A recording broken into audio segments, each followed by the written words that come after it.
Hey, what's going on, everybody? We are here for Live with Madeline. Madeline, what's going on? How are you? Doing good. Had an awesome, let's see, 4th of July weekend and ready to talk about all things financing. I love it. I love it. Growth and financing. So, July 4th was great. And it's actually one of my favorite holidays by far. It's actually my favorite holiday. It's like 4th of July, then Christmas. I actually go Christmas, then 4th, but they're the best holidays by far. Thanksgiving is a close third. All right. So, what we want to talk about today is probably one of the most misunderstood programs out there.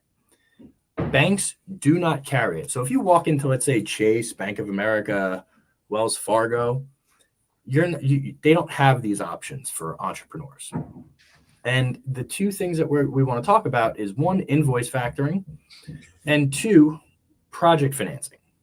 All right. And the reason I want to group these two together with Madeline today is because they have a lot of they have a lot of similarities, and they're for the same client base. And they both help you get paid faster and do more work and larger jobs. That's all this does. So I want to keep it very simple. So this is who it's for, right? If you are business to business or business to government or municipalities, these programs would work for you, or manufacturing. So basically, if your clients are other business owners or municipalities and governments, you can use these programs. And so one of the biggest challenges, well, I'll let Madeline tell you. Madeline, what are one of the biggest challenges you see with your manufacturing clients and your B2B clients? So I don't have a ton of manufacturing clients, but where this becomes a huge asset is going to be with our clients who do a lot of insurance work. Mm-hmm. So typically, I'm thinking of my clients who are in the roofing space. They are working an insurance job. They've got payroll and materials that are due now, but that Mm-hmm. insurance company isn't cutting them a check for another 30, 60 plus days. Got it. Sometimes we'll see this in big construction. So a lot of residential home builders, if you're on pay apps or terms, this is where this topic comes to play for us a lot. Exactly. And then the other one I would say is, like, believe it or not, like commercial landscaping.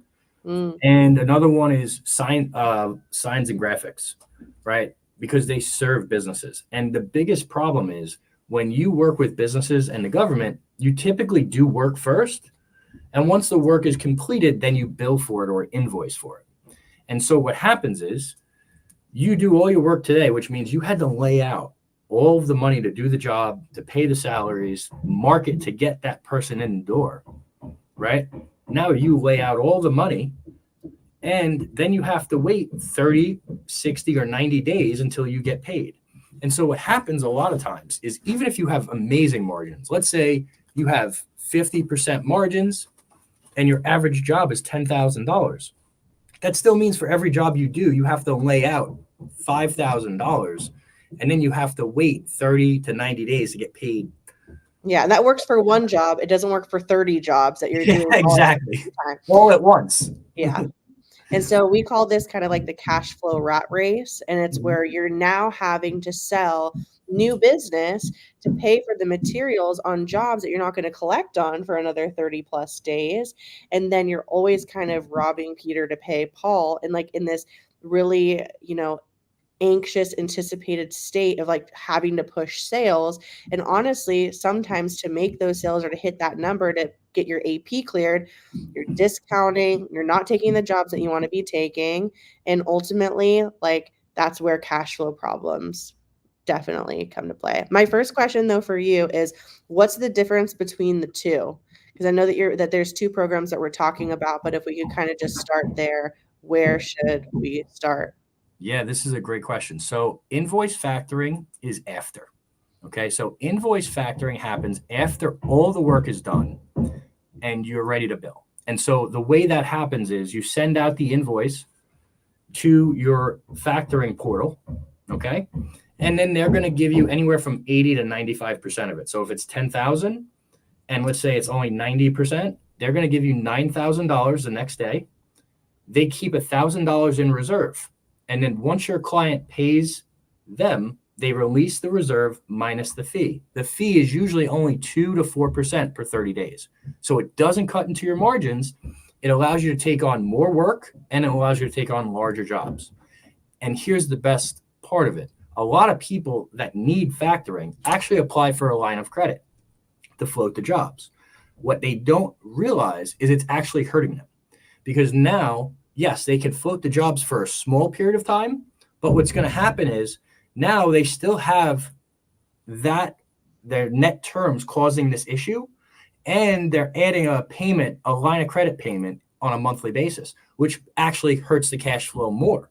Whereas if you just set up invoice factoring, you get all your money right away. You can grow, you can scale, and it's not hurting your margins.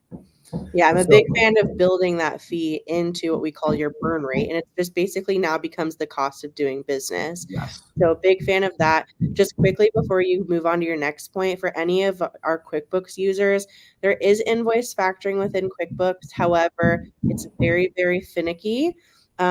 I highly recommend talking to Jonathan for as much information around this as possible. But if you have used the QuickBooks route, or if you plan to use the QuickBooks route, the one piece of advice that I do want to share is make sure that your invoices are current, meaning don't try to factor an invoice that's 30 days past due already. They're going to decline you and you will not get reapproved, or it's going to be very difficult for you to get reapproved. They don't want to see old aging AR.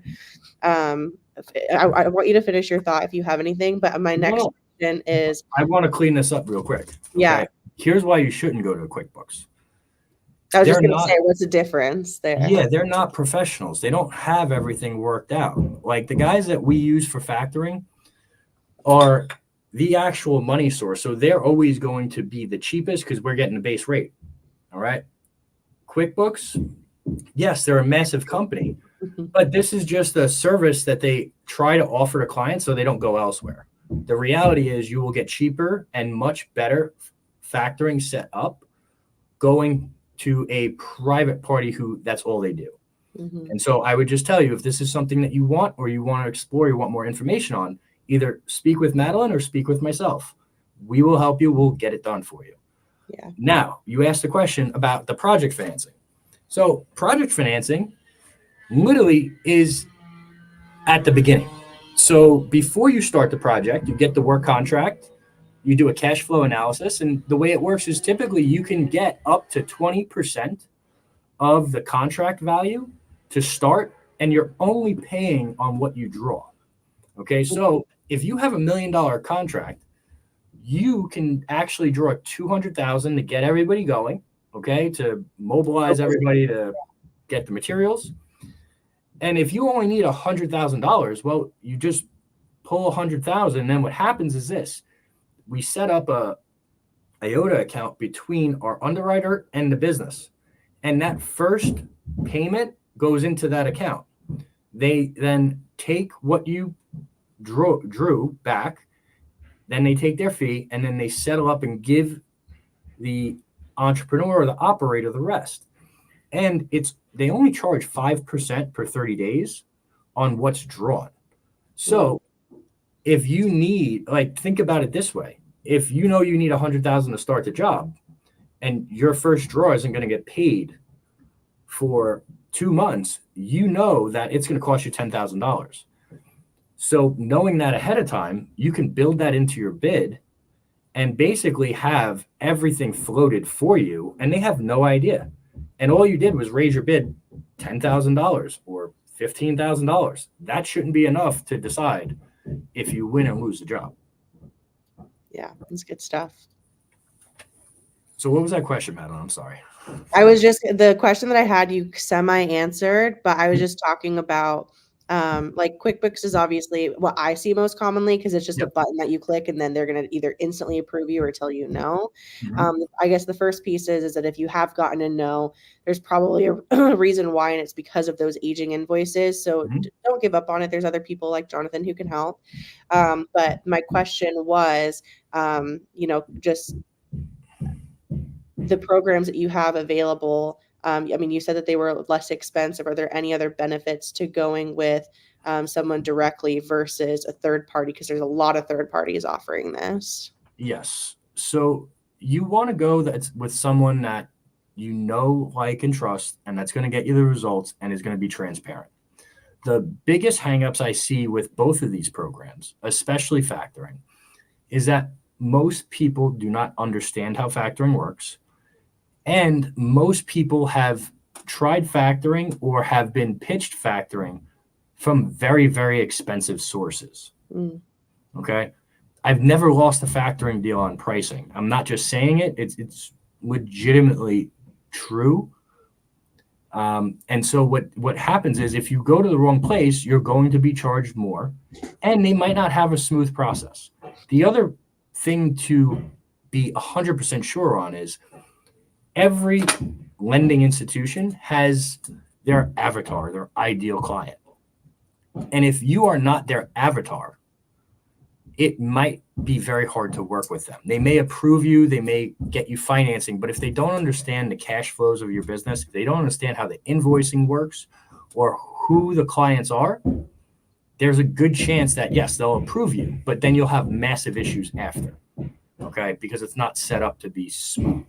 And that's why I would only go with companies that just do invoice factoring, because there's so many different things. Like invoice factoring for construction is considered high risk. It's harder to get done. You have to have people that have the outlet and the knowledge to do it, because how many times do you have change orders or other things that happen that affect the invoice and the final that's due all the time with construction? So if you're trying to do factoring and you're setting it up with someone that doesn't understand those flows, it's only a matter of time before they shut the line.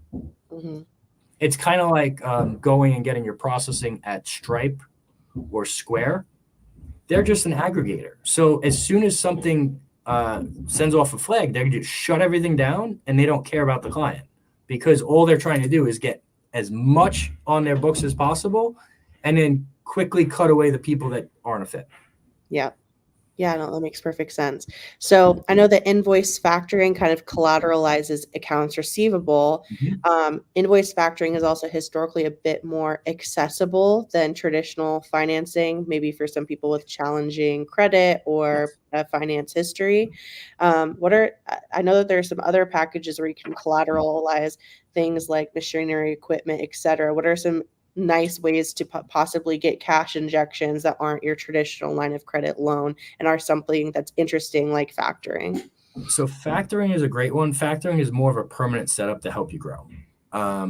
Project financing is one that is never talked about either. But to get money in a unique or creative way, using the assets that you currently own is always a good idea. So if you have valuable equipment that's paid off or close to paid off, you can probably use that as collateral to get additional financing.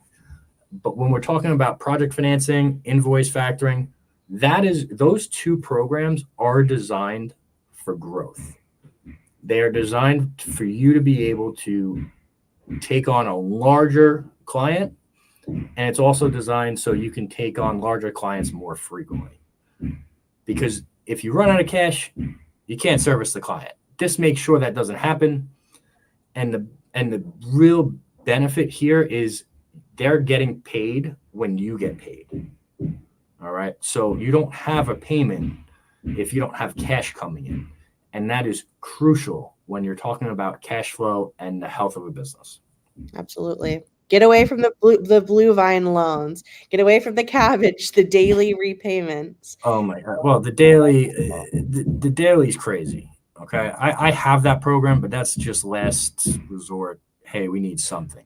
Yeah. And yes, those fintech companies that you mentioned, Blue Vine, Cabbage, they're very easy to work with, but they're also very, very easy to get hurt with. Yeah. Yep. Good stuff. Well, thank you again for bringing nothing but value. Appreciate it. Madeline, thank you so much. And we'll see you next week, guys. Take care. All right, bye.